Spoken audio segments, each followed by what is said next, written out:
Bien-aimés dans le Seigneur, recevez mes salutations dans le précieux et puissant nom de notre Seigneur et Sauveur Jésus-Christ. C'est toujours une joie renouvelée pour moi de partager avec vous la parole de Dieu. Et nous allons ensemble prier avant d'écouter ce que le Seigneur a prévu pour nous.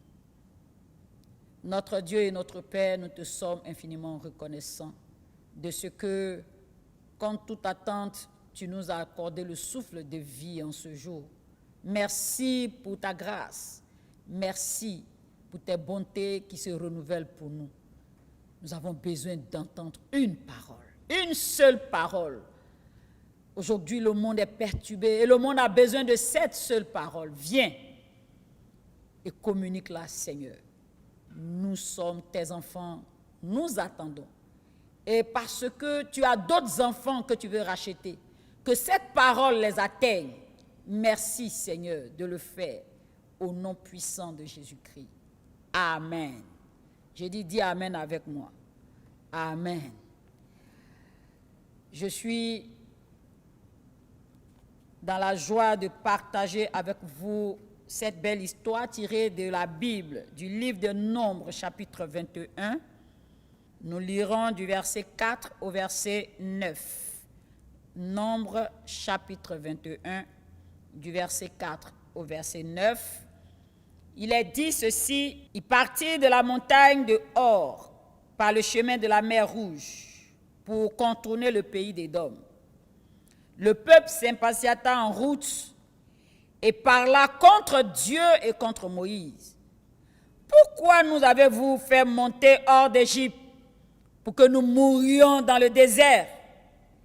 Car il n'y a point de pain, il n'y a point d'eau, et notre âme est dégoûtée de cette misérable nourriture. Alors, l'Éternel envoya contre le peuple des serpents brûlants. Il mordit le peuple, et il mourut beaucoup de gens en Israël. Le peuple vint à Moïse et dit: nous avons péché, car nous avons parlé contre l'Éternel et contre toi. Prie l'Éternel, afin qu'il éloigne de nous ces serpents. Moïse pria pour le peuple. L'Éternel dit à Moïse: fais-toi un serpent brûlant et place-le sur une perche. Quiconque aura été mordu et le regardera conservera la vie. Moïse fit un serpent d'airain et le plaça sur une perche. Et quiconque avait été mordu par un serpent et regardait le serpent d'airain conservait la vie. Parole du Seigneur. Amen. Bien-aimés, Dieu nous a fait donc la grâce de lire cette très belle histoire, l'histoire du peuple d'Israël, peuple de Dieu. Dans sa souveraineté, Dieu a sélectionné ce peuple comme peuple modèle, à partir duquel toutes les nations de la terre devraient aimer Dieu, bénéficier de ses grâces, de ses bontés et de tout ce qu'il a mis sur cette terre pour l'épanouissement de l'homme. Mais malheureusement, à travers le passage que nous venons de lire, nous allons voir l'attitude de ce peuple vis-à-vis de son Créateur. Son Créateur Dieu, celui qu'il a choisi parmi plusieurs nations.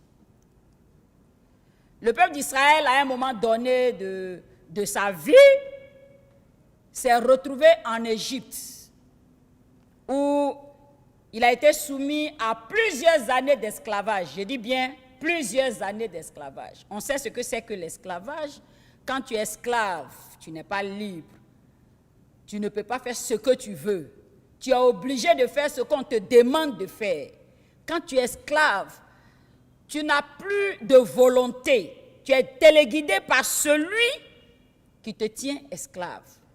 Et c'est comme ça que ce peuple d'Israël était esclave en Égypte.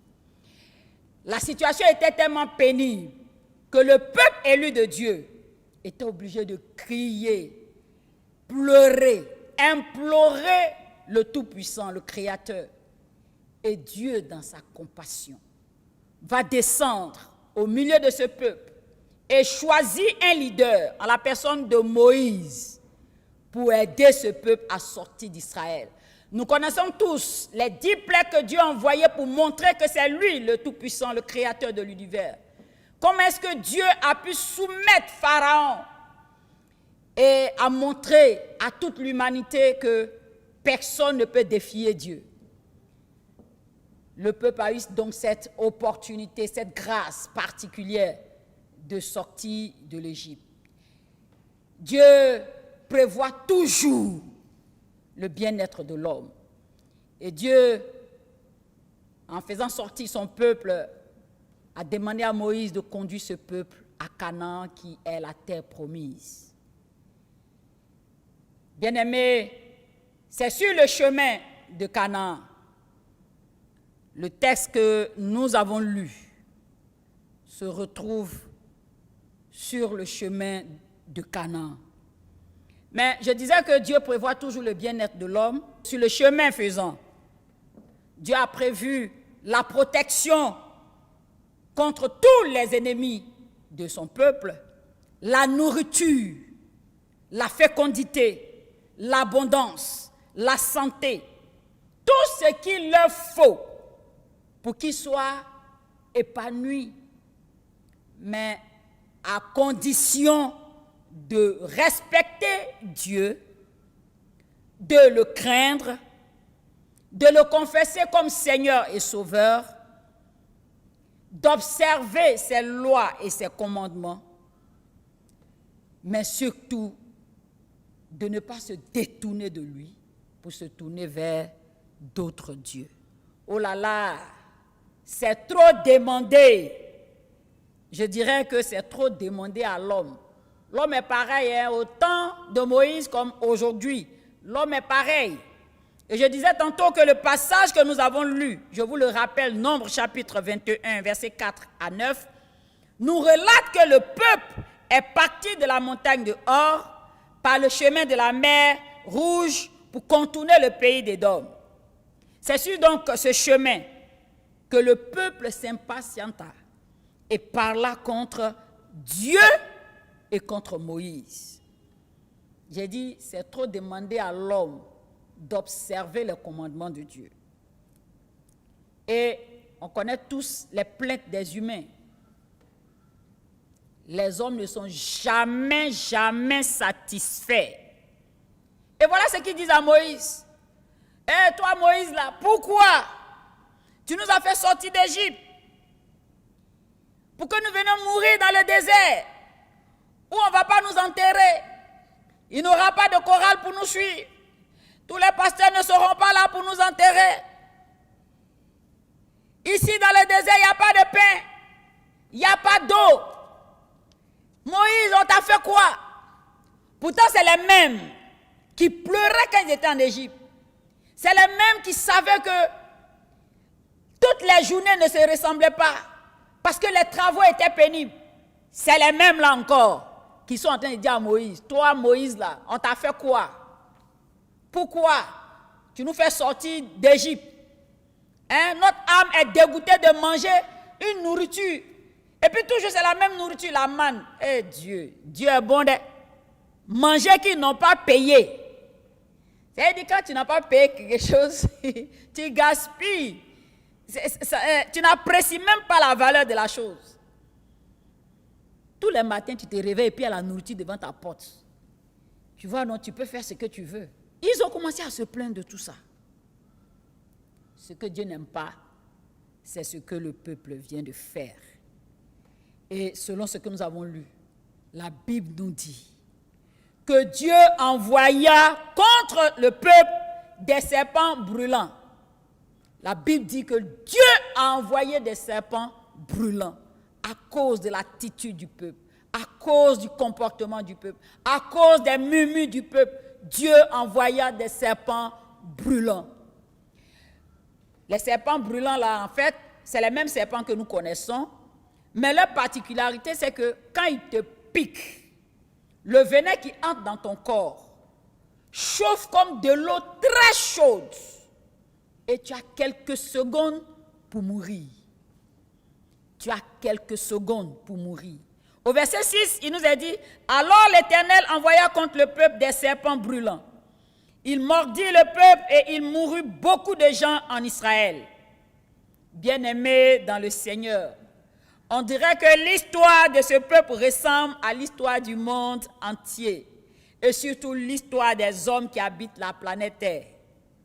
Nous avons lu dans notre Bible que Dieu a créé les cieux et la terre. Il a même créé tout ce qui existe sur la terre avant de créer l'homme en dernière position. Tout cela pour que l'homme soit épanoui, pour que l'homme ne souffre pas, pour que l'homme jouisse de la bonté, de la fidélité de son Créateur. Bon, je dirais aussi que ceux qui ne croient pas en Dieu, ou ceux qui nient l'existence de Dieu, ils savent qu'il y a un être suprême dans l'invisible qui existe quand même. Je peux dire ça parce que nous avons tous les expériences. Un athée, quelqu'un qui ne croit pas à l'existence de Dieu, s'il est en train de traverser une route tout de suite, et puis il y a une voiture qui le frôle, il va dire « Hé Dieu !» Pourtant il dit « Crois pas en Dieu ». C'est qu'il sait qu'il y a un être suprême qui existe. Mais malheureusement aujourd'hui, tellement l'homme est épanoui, il se place au-dessus de Dieu. Avec l'intelligence que Dieu lui a octroyée, il est résolu à devenir le Créateur. L'homme, qu'il soit blanc, qu'il soit noir, qu'il soit jaune, quelle que soit la couleur de sa peau, fait ce qu'il veut, ignorant l'existence de Dieu, de ce Dieu créateur. Bien-aimés, aujourd'hui, la technologie a atteint une telle apogée que les chercheurs ont même créé un système pour que l'homme puisse s'envoler comme un oiseau.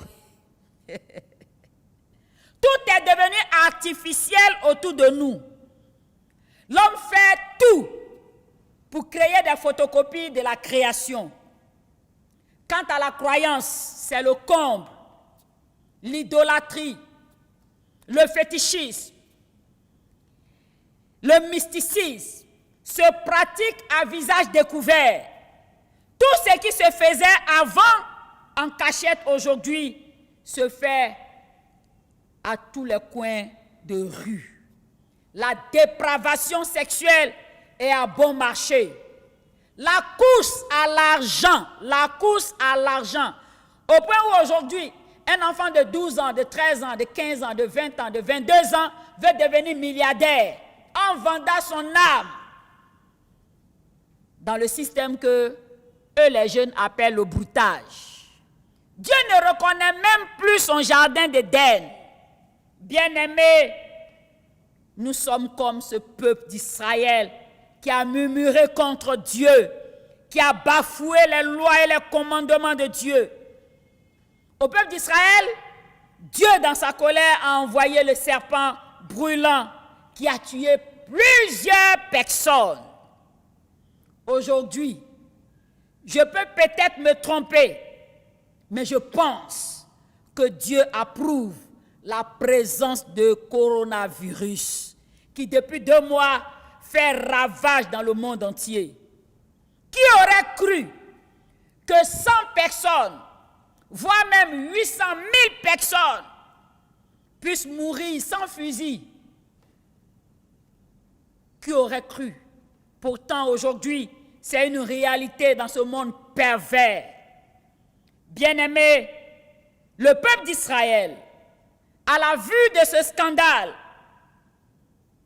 parce que le serpent a tellement tué les gens, s'est tourné vers Moïse et lui a demandé de prier Dieu. Mais surtout, ce peuple reconnaît qu'il a mal fait, qu'il a désobéi à Dieu, qu'il n'a pas considéré Dieu.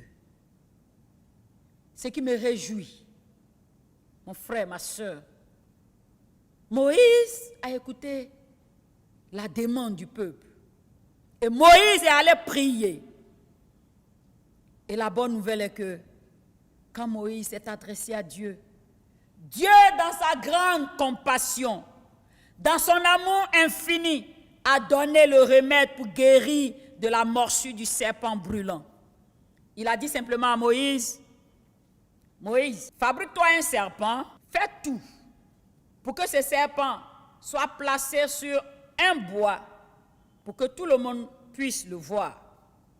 Quand le serpent brûlant te pique et que tu lèves les yeux vers ce serpent fabriqué, tu guériras automatiquement. Voici le remède que le Seigneur a donné à Moïse. Mon ami, Dieu est bon. Il n'y a rien à dépenser. Il a seulement dit, quand le serpent te pique, lève seulement les yeux vers le serpent d'airain fabriqué par Moïse sur le bois et tu es guéri. Oh, mon frère, ma soeur, quel merveilleux Dieu que nous avons. Quel Dieu bon, quel Dieu admirable, quel Dieu compatissant, riche en bonté, quel Dieu plein d'amour. Je voudrais simplement te dire que avant que ce virus de corona n'apparaisse, Dieu a pris le soin de nous avertir de toute notre attitude, nos attitudes de déplacés, à travers les prédications que nous entendons dans les rues. Dieu a pris le soin de nous avertir à travers nos comportements irresponsables, notre idolâtrie, notre méchanceté accrue. Aujourd'hui, l'homme veut vivre seul sur la terre parce qu'il est jaloux de son frère. Il ne veut pas voir l'autre évoluer. Il veut tout faire pour le nuire. Dieu a pris le soin de nous avertir, bien-aimés.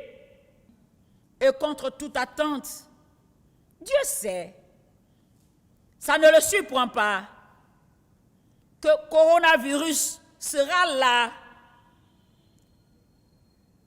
Et je me dis qu'il est aussi en colère contre nous, contre toi, contre moi.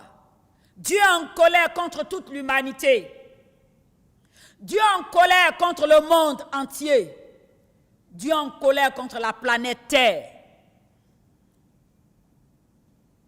Mais ce qui ressort de la bonté de Dieu, c'est que malgré sa colère, il est riche en bonté. Et dans sa bonté, il prévoit toujours un plan B, c'est-à-dire la solution pour que si son peuple se ressaisit, il a la solution pour revenir à lui. Oh, quel bon Dieu, dirais-je. Dieu a donc prévu, comme il avait donné l'ordre à Moïse, pour la solution par rapport au serpent brûlant. À notre temps, Dieu a aussi prévu la solution. Toutes les prières que nous faisons, Dieu entend, mes bien-aimés. Je pourrais dire, Dieu a entendu nos cris et nos lamentations. Parce que Dieu sait que le diable est sur la terre pour nous détourner de la voie que lui a tracée pour nous. Alors, dans la solution, je dis bien la solution que Dieu a prévue contre toute pandémie qui viendrait sur la terre pour attaquer ses enfants, son Fils unique Jésus-Christ. Dieu a envoyé donc Jésus-Christ, son Fils, afin que quiconque croit en lui demeure sous sa protection. Jésus-Christ donc est venu sur la terre pour être la solution de quelque virus que ce soit. En 1 Jean chapitre 4, le verset 9, la Bible nous dit, l'amour de Dieu a été manifesté envers nous, en ce que Dieu a envoyé son Fils unique dans le monde, afin que nous vivions par lui. Jésus, aujourd'hui, a accepté de mourir à la croix. Donc, le serpent brûlant était perché sur un bois. Jésus est pendu à la croix, représentant toute l'humanité. Et en se laissant clouer, il a cloué ce virus qui aujourd'hui crée cette peur immense dans les cœurs. Coronavirus a été cloué à la croix de Jésus-Christ. Coronavirus ne peut pas nous arracher de l'amour de notre Dieu. Non, jamais. Il ne peut pas nous arracher de l'amour de notre Dieu. Il dit simplement, lève les yeux vers la croix. Jésus s'est laissé clouer pour que tu vives, toi et toute ta famille. En Jean chapitre 3, le verset 16, la Bible nous dit, car Dieu a tant aimé le monde qu'il a donné son Fils unique, afin que quiconque croit en lui ne périsse point, mais qu'il ait la vie éternelle. Je pense que la solution est tellement simple que certains pensent que c'est de la spéculation. Mon frère, au temps de Moïse, certains ont pensé que le fait de regarder le serpent d'airain était de la spéculation.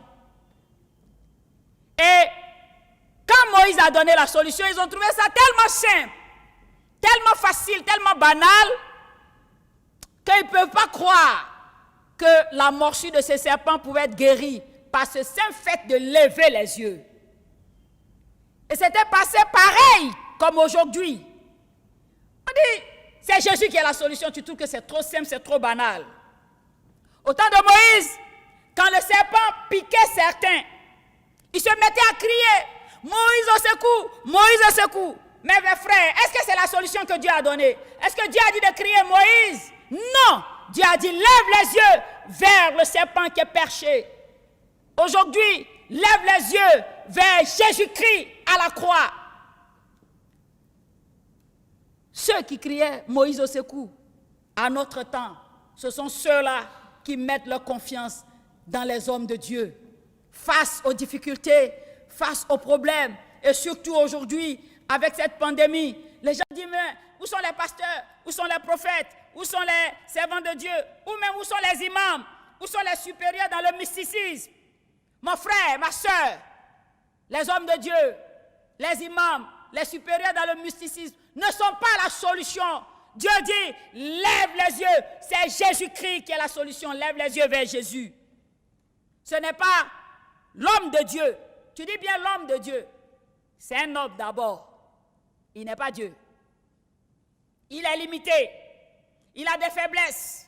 D'ailleurs, aujourd'hui, on voit que Dieu ne révèle pas tout aux hommes de Dieu. Frères et sœurs, la solution c'est Jésus. Il y en avait au temps de Moïse, quand le serpent les pique. Il court à l'hôpital. Mais écoute-moi bien, le temps d'arriver à l'hôpital en chemin, tu es déjà mort. Ceux qui courent à l'hôpital en notre temps, ce sont ceux-là qui placent leur confiance dans les sciences. Oh, je vais rendre grâce à mon Dieu. Mes amis, aujourd'hui, nous tous, nos yeux sont ouverts pour savoir que la science a des limites. Les grands chercheurs, où sont-ils? Coronavirus tue même les grands médecins en qui nous mettons notre confiance.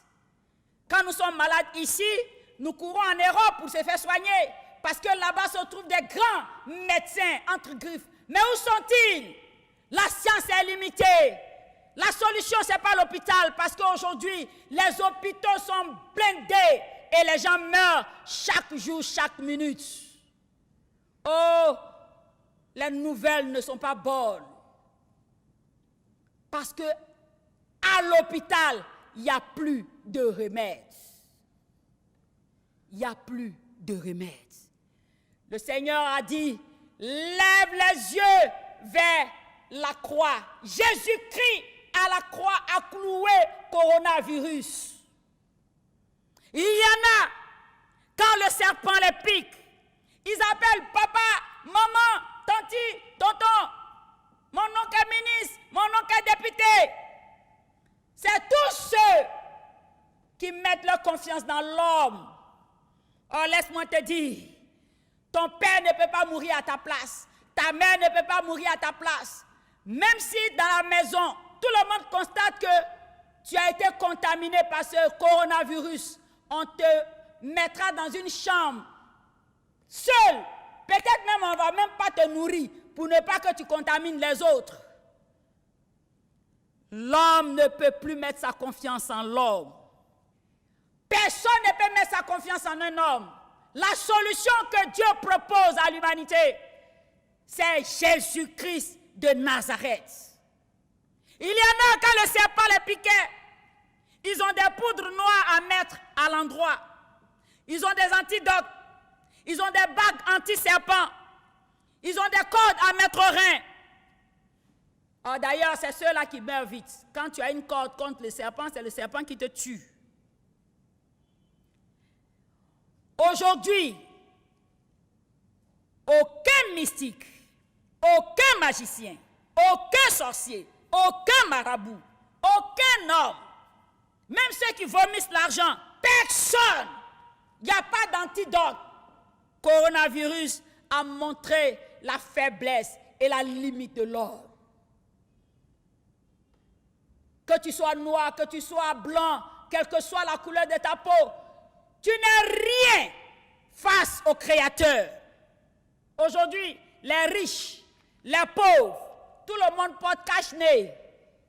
Tout le monde a oublié de se mettre dans un casque. Ta maison blindée ne peut pas t'empêcher de contracter cette maladie. La solution que Dieu propose à l'humanité, c'est Jésus-Christ de Nazareth, mes amis. Et laisse-moi te dire, pourquoi est-ce que Jésus est la solution à ces situations que nous vivons? Première chose que je voudrais que tu retiennes, si tu acceptes que Jésus, à partir d'aujourd'hui, devienne ton sauveur et ton Seigneur, il te réconcilie avec Dieu qui est fâché contre toi à cause de ce que tu fais. Sous ton lit, il y a un canari dans lequel se trouve une tête qui vomit de l'argent pour toi. Quand tu vas te donner à Jésus, Dieu va oublier ce canari à l'instant. Il va se réconcilier avec toi. Si tu te donnes à Jésus, même si tu meurs, tu vas chez Dieu.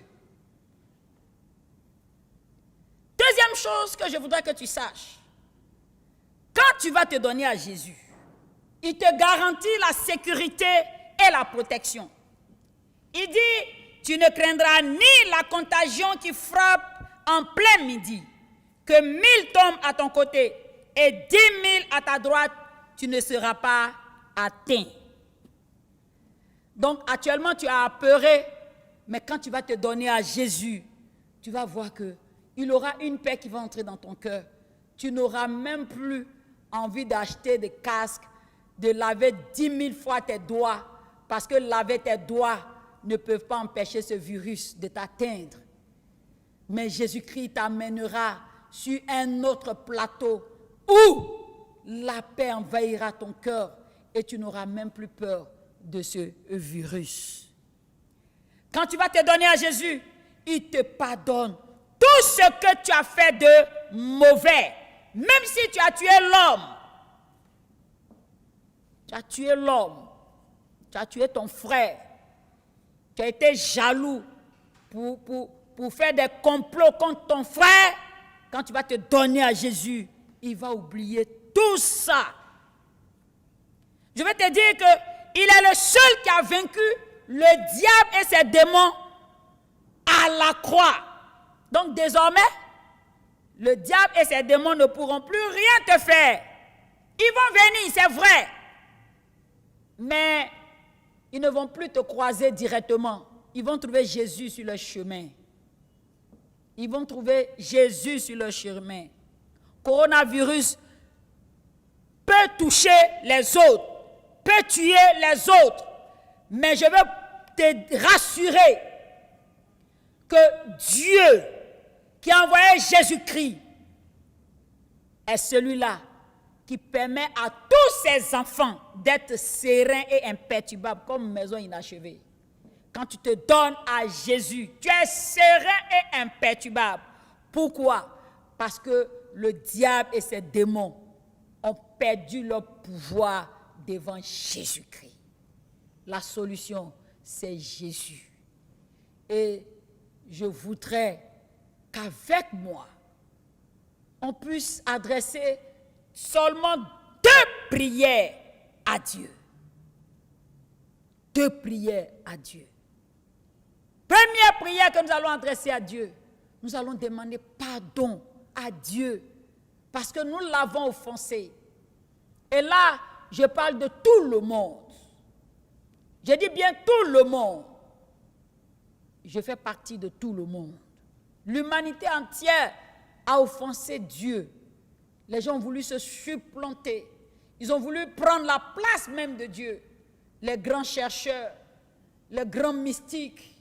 Il y a des gens, quand ils parlent, les autres ne peuvent pas parler aussi. Ils détiennent tout pouvoir. Mais voilà, Dieu n'a jamais envoyé le mal pour détruire ses enfants. Le coronavirus n'a pas été créé par Dieu. Mais Dieu approuve la présence de coronavirus pour que les humains reviennent à lui. La première prière que nous allons faire, nous allons demander pardon à Dieu. Quel que soit ton grade, quel que soit ton rang, quelle que soit ta personnalité, ce que tu entends aujourd'hui là, ça doit t'amener à savoir que tu n'es rien du tout, mais celui qui t'a créé est là-haut, il te regarde, il a pitié de toi et il veut que tu reviennes à lui. Quand tu vas lever la voix pour demander pardon, il sera prêt. Sa main est déjà tendue pour te saisir. On va demander pardon à Dieu. C'est la première prière. Et je veux que tu répètes cette prière après moi. Éternel, mon Dieu,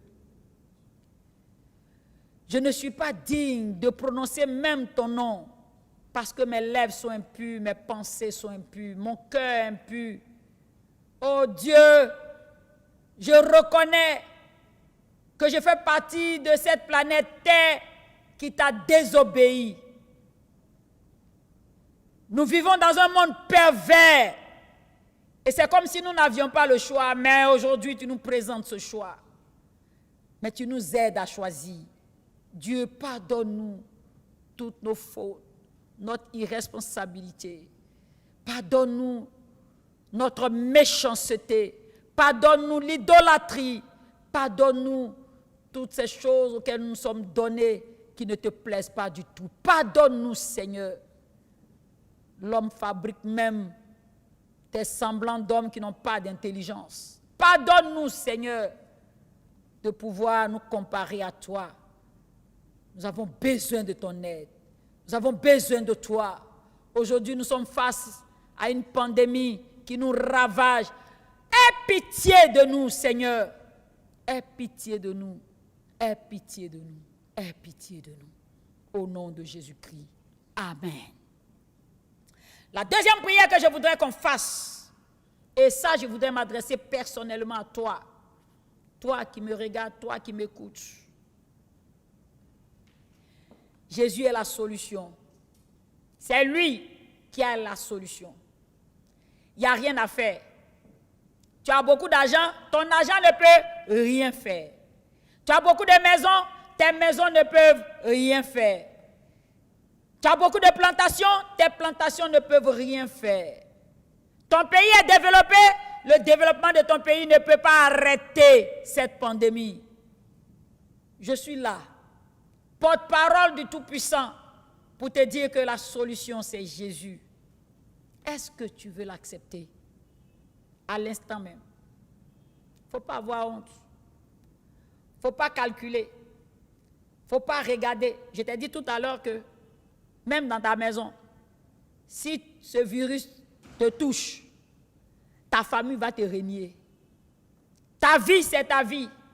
Ta vie, ce n'est pas la vie de tes parents. Ta vie, ce n'est pas la vie de tes leaders. Ta vie, c'est ta vie. Tu sais Combien de fois dans ta couche, tes larmes coulent.